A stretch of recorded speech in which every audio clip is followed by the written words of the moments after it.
Chapter 28. One by one, the travelers came out again onto the top of the peach and gazed carefully around. The moon was still shining as brightly as ever, and there were still plenty of huge shimmering cloud mountains on all sides. But there were no cloud men in sight now. "The peach is leaking," shouted the old green grasshopper, peering over the side. "It's full of holes, and the juice is dripping out everywhere." "That does it," cried the earthworm. "If the peach is leaking, we will surely sink." "We're not in the water now," the centipede told him. "Oh, look," said the ladybug. "Look, look, look, over there." Everybody swung around to look. In the distance and directly ahead of them, they now saw a most extraordinary sight. It was a kind of arch, a colossal curvy-shaped thing that reached high into the sky and came down again at both ends. The ends were resting upon a huge flat cloud that was as big as a desert. "What in the world is that?" asked James. "It's a bridge. It's an enormous hoop cut in half. It's a giant horseshoe standing upside down." "Stop me if I'm wrong," said the centipede. "But might those not be cloudmen climbing all over it?" There was a dreadful silence. The peach floated closer and closer. "They are cloudmen. There are hundreds of them. Thousands. Millions." "I don't want to hear about it," shrieked the poor blind earthworm. "I'd rather be on the end of a fish hook and used as bait than come up against those terrible creatures again." "I'd rather be fried alive and eaten by somebody else," wailed the green grasshopper. "Keep quiet," said James. "It's our only hope." They crouched very still on top of the peach, staring at the cloudmen. The whole surface of the cloud was literally swarming with them, and there were hundreds more up above, climbing about on that monstrous, crazy arch. "But what is that thing?" whispered the ladybug. "And what are they doing to it?" "I don't care what they're doing to it," the centipede said, scuttling over to the tunnel entrance. "I am not staying up here. Bye." But the rest of them were too frightened, or too hypnotized by the entire affair, to make a single move. "Do you know what?" James whispered. "What?" they said. "What?" "That enormous arch? They seem to be painting it. They've got pots of paint and big brushes. Just look." He was quite right. The travelers were close enough now to see this was exactly what the cloudmen were doing. They all had huge brushes in their hands, and they were splashing the paint onto the great curvy arch in a frenzy of speed, so fast, in fact, that in a few minutes the whole of the arch became covered with the most glorious colors: reds, blues, greens, yellows, purples. "It's a rainbow," everyone said at once. "They're making a rainbow. Isn't it beautiful? Look at all the colors." "Centipede," they shouted, "you must come up and see this." They were so enthralled by the beauty and brilliance of the rainbow that they forgot to keep their voices low any longer. The centipede poked his head cautiously out of the tunnel entrance. "Well, well, well," he said. "I've always wondered how those things were made. But why all the ropes? What are they doing with those ropes?" "Good heavens, they're pushing it off the cloud," cried James. "There it goes. They're lowering it down to the earth with ropes." "And I'll tell you something else," the centipede said sharply. "If I'm not greatly mistaken, we ourselves are going to bump right into it." "Bless my soul, he's right," the old green grasshopper exclaimed. The rainbow was now dangling in the air below the cloud. The peach was also just below the level of the cloud, and it was headed directly toward the rainbow, traveling rather fast. "We are lost," Miss Spider said, wringing her feet again. "The end has come." "I can't stand it," wailed the earthworm. "Tell me what's happening." "We're going to miss it," shouted the ladybug. "No, we're not." "Yes, we are." "Yes, yes, no, my heavens." "Hold on, everybody," James called out. And suddenly there was a tremendous thud as the peach went crashing into the top part of the rainbow. This was followed by an awful splintering noise as the enormous rainbow snapped right across the middle and became two separate pieces. The next thing that happened was extremely unfortunate. The ropes that the cloudmen had been using for lowering the rainbow got tangled up with the silk strings that went up from the peach to the seagulls. The peach was trapped. Panic and pandemonium broke out among the travelers, and James Henry Trotter, glancing up quickly, saw the faces of 1,000 furious cloudmen peering down at him over the edge of the cloud. The faces had almost no shape at all because of the long white hairs that covered them. There were no noses, no mouths, no ears, no chins. Only the eyes were visible in each face, two small black eyes glinting malevolently through the hairs. Then came the most frightening thing of all. One cloud man, a huge hairy creature who must have been 14 feet tall at least, suddenly stood up and made a tremendous leap off of the side of the cloud, trying to get to one of the silk strings above the peach. James and his friends saw him go flying through the air above them, his arms outstretched in front of him, reaching for the nearest string.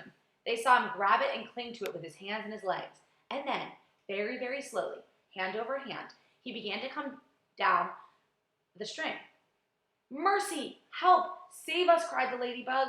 "He's coming to eat us," wailed the old green grasshopper. "Jump overboard!" "Then eat the earthworm first," shouted the centipede. "It's no good eating me. I am full of bones like a kipper." "Centipede," yelled James. "Quickly, bite through the string. The one he's coming down on." The centipede rushed over to the stem of the peach and took the silk string in his teeth and bit through it with one snap of his jaws.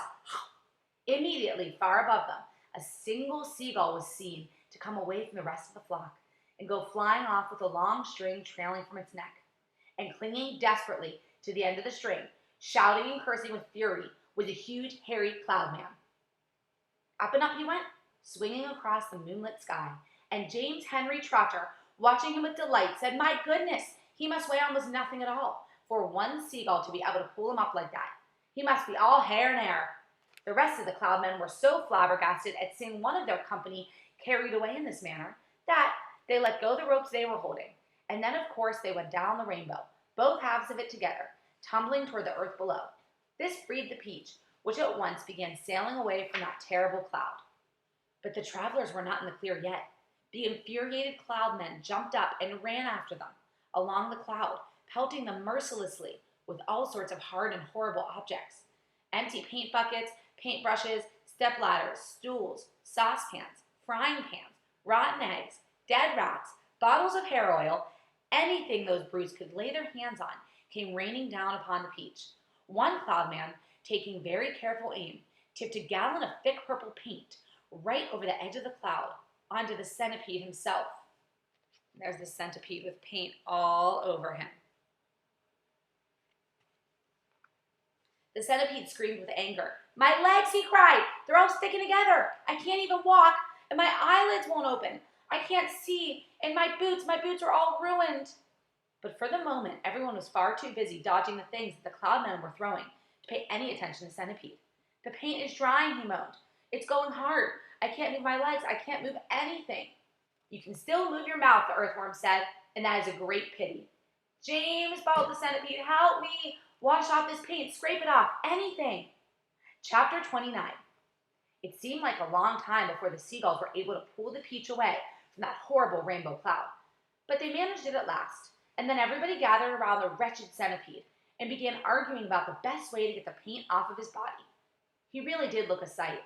He was purple all over, and now that the paint was beginning to dry and harden, he was forced to sit very stiff and upright, as though he were encased in cement. And all 42 of his legs were sticking out straight in front of him, just like rods. He tried to say something, but his lips wouldn't move. All he could do now was to make gurgling noises with his throat.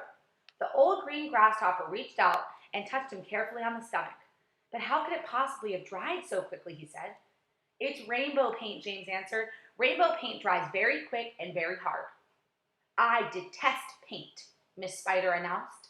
"It frightens me. It reminds me of Aunt Spiker, the late Aunt Spiker, I mean, because the last time she painted her kitchen ceiling, my poor darling grandmother stepped in it by mistake when it was still wet, and there she stuck, and all through the night we could hear her calling to us, saying, 'Help, help, help,' and it was heartbreaking to listen to her. But what could we do? Not a thing until the next day when the paint had dried, and then of course we all rushed over to her and calmed her down and gave her some food. Believe it or not, she lived for 6 months like that, upside down on the ceiling, with her legs stuck permanently in the paint. She really did. We fed her every day. We brought her fresh flies straight from the web. But then, on the 26th of April last, Aunt Sponge, the late Aunt Sponge I mean, happened to glance up at the ceiling, and she spotted her. "A spider!" she cried. "A disgusting spider! Quick, fetch me the mop with the long handle." And then, oh, it was so awful I can't bear to think of it. Miss Spider wiped away a tear and looked sadly at Centipede. "You poor thing," she murmured. "I do feel sorry for you." "It'll never come off," the earthworm said brightly. "Our centipede will never move again.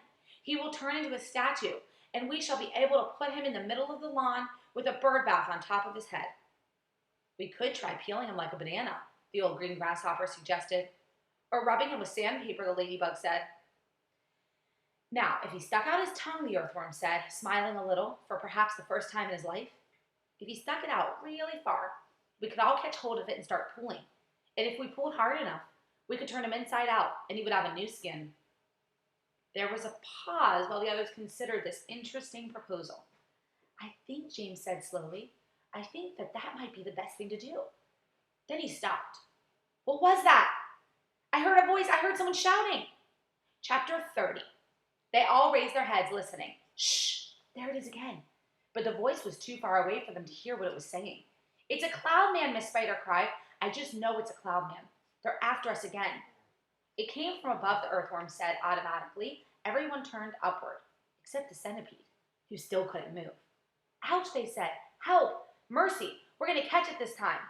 From what they now saw swirling and twisting directly over their heads was an immense black cloud, a terrible, dangerous, thundery-looking thing that began to rumble and roar, even as they were staring at it. And then, from high up on the top of the cloud, the faraway voice came down to them once again, this time very loud and clear. "On with the faucets!" it shouted. "On with the faucets! On with the faucets!" 3 seconds later, the hole underneath of the cloud seemed to split and burst open like a paper bag. And then out came the water. They saw it coming. It was quite easy to see because it wasn't just raindrops. It wasn't raindrops at all. It was a great solid mass of water that might have been a lake or a whole ocean dropping out of the sky on top of them. And down it came, down, down, and down, crashing first onto the seagulls, then onto the peach itself, while the poor travelers shrieked with fear and groped around frantically for something to catch a hold of. The peach stem, the silk strings, anything they could find. And all the time the water came pouring and roaring down upon them, bouncing and smashing, sloshing and slashing, swashing and swirling, and surging and whirling, and gurgling and gushing, and rushing and rushing. And it was like being pinned down underneath the biggest waterfall in the world, and not being able to get out. They couldn't speak. They couldn't see. They couldn't breathe. And James Henry Trotter, holding on madly to one of the silk strings above the peach stem, told himself, this must surely be the end of everything at last. But then, as suddenly as it had started, it stopped. They were out of it, and it was all over. The wonderful seagulls had flown right through it, and had come out safely on the other side. Once again, the giant peach was sailing peacefully through the mysterious moonlit sky. "I am drowned," gasped the old green grasshopper, spitting water out by the pint. "It's gone right through my skin," the earthworm groaned. "I always thought my skin was waterproof, but it isn't, and now I'm full of rain." Look at me," said the centipede excitedly. "It washed me clean. The paint's gone. I can move again." "That's the worst news I've had in a long time," the earthworm said. The centipede was dancing around the deck and turning somersaults in the air. And at the top of his voice, he was shouting, "Hooray for the storm and the rain! I can't move. I don't feel any pain. And now I'm a pest. I'm the biggest and best. The most marvelous pest once again. I moved." "Oh, shut up," said the green grasshopper. "Look at me," cried the centipede. "Look at me. I'm freed. I'm freed. Not a scratch nor a bruise nor a bleed. To his grave this fine gent they all thought they had sent, and I very near went. Oh, I very near went. But they sent quite the wrong centipede."